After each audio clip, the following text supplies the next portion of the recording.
तर अजित पवारांच्या या बीडमधल्या संपूर्ण दौऱ्यामध्ये बीडमधील अजित पवारांच्या राष्ट्रवादीच्या सर्वात मोठ्या नेत्यांपैकी एक धनंजय मुंडे दिसले नाही।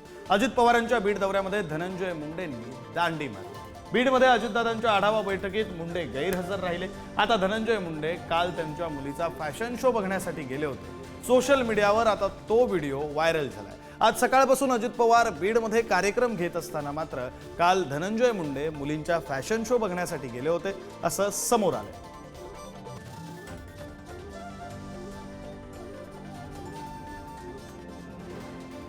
तर आज धनंजय मुंडे या सगळ्या दौऱ्यादरम्यान उपस्थित नव्हते। त्यानंतर अजित पवारांनी या दौऱ्यानंतर जी पत्रकार परिषद घेतली त्यामध्ये त्यांनी असं म्हटलं की धनंजय मुंडे यांची काही तब्येत खराब असल्यामुळे ते गैरहजर राहिले, ते येऊ शकले नाहीत। मात्र आता त्यानंतर सोशल मीडियावर जो व्हिडिओ व्हायरल होतोय तो व्हिडिओ असं म्हणतोय की काल धनंजय मुंडे आपल्या मुलीच्या फॅशन शोच्या कार्यक्रमाला उपस्थित होते, मात्र आज अजित पवारांच्या दौऱ्यावेळी त्यांनी दांडी मारली।